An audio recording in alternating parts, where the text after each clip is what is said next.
Hey guys, this is Magical Lady Duchess, and this is not a planned video, but this is a video that I wanted to do concerning why is it hard to leave narcissistic people alone, and that includes our moms, dads, relationships, bosses, everybody. Okay, everybody. All right, so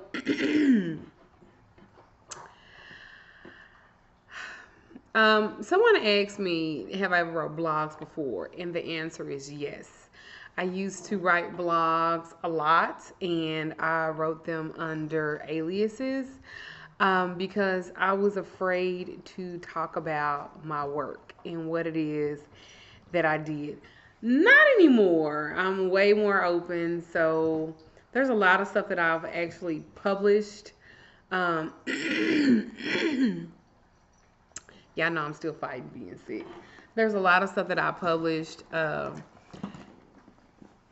not books, but just small blogs about witchcraft and different things that I actually talk about now.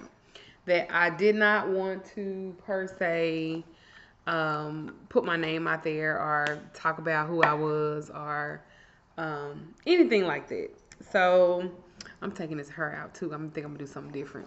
I want it bleached, like blonde at the bottom. Okay, that was random. Anyway, I'm looking for cough drops. So yes, I did used to write blogs and stuff. But anywho, I'm gonna talk about why it's hard to leave narcissistic relationships. And this is just my perspective. Doesn't mean that it's right. And the reason why I wanted to talk about that was because I had a consultation, so to speak, tonight, and she made a really good point about leaving. And it affected me to the point I want to do a video on it. Because I want this not just to help her, I also want it to help other people. I'm gonna put this shit in a ponytail. Whew. So anywho, um, I'm happily married. My husband is not a narcissistic person. He could be an asshole, but he's not a narcissistic person, okay? Um,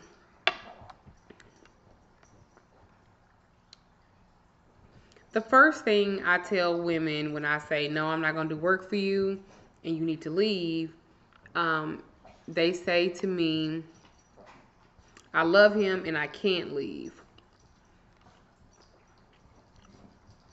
Why do good women stay with men who are objectively wrong for them, who are not right for them?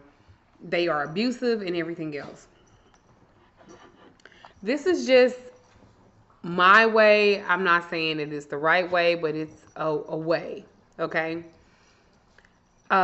It's our drive, I think, to cling to an identity that we are familiar with, even if it's dysfunctional or personally going to damage us.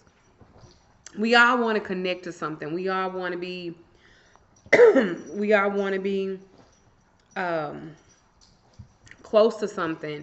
Have a title. I remember so many times when I was dating before, like a long time ago, I always judged how a person felt about me about the title they gave me.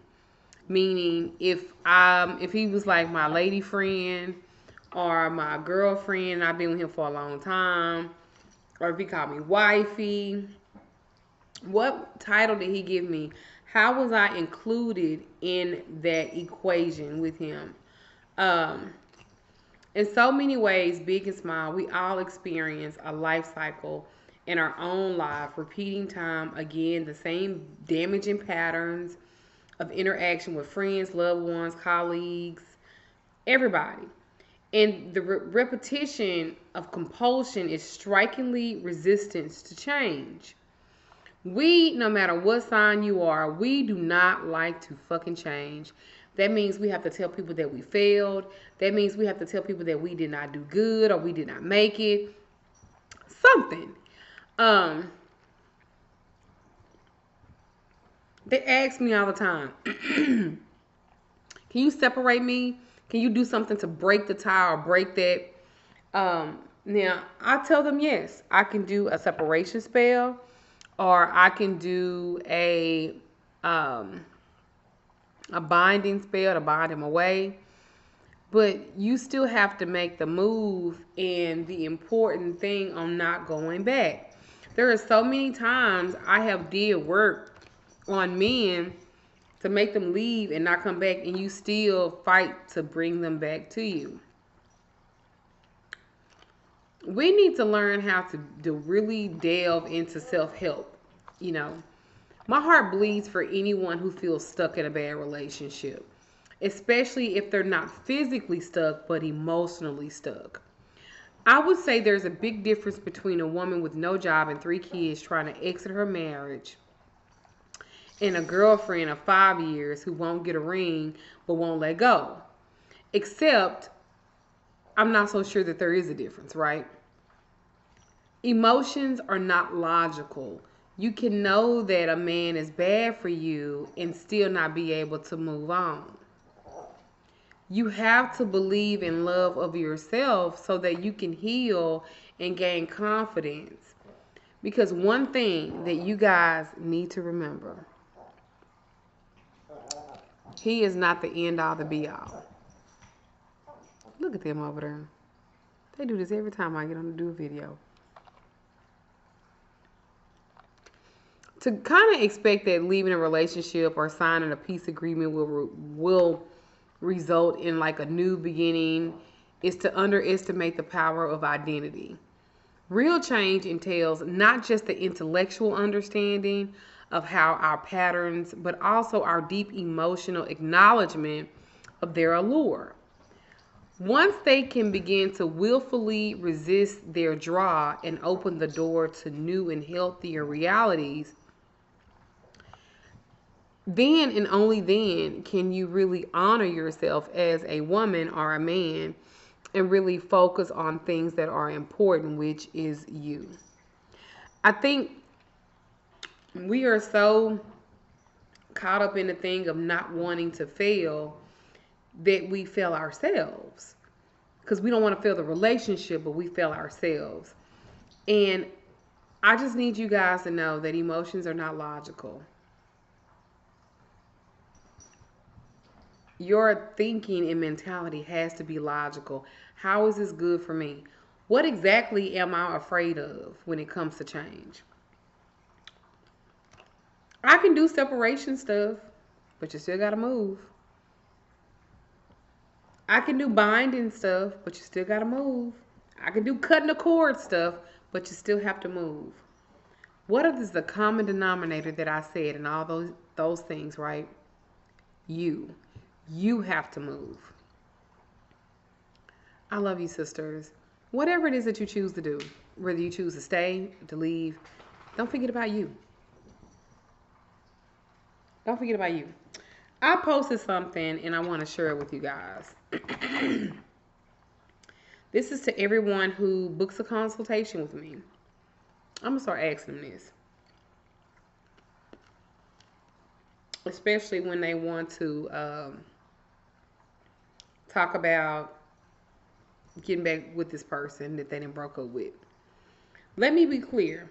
I don't mind doing love work on anybody if I feel like it warrants it. If I feel like the other person deserves it. Because I do love work all the time for mending relationships and for making marriages work. I do work for that all the time, even if he have cheated. I will fix him a little bit for cheating, but I can help you guys get back together. But is he worth it? I posted something and I want to read it to you. And tell me what you think. Deciding to get back together with someone is a complicated and very difficult decision. Just remember that the person you are getting back together with is the same person who not long before looked at you in your beautiful face, took full stock of who you are and all of your qualities, and told you that he was no longer in need of your company?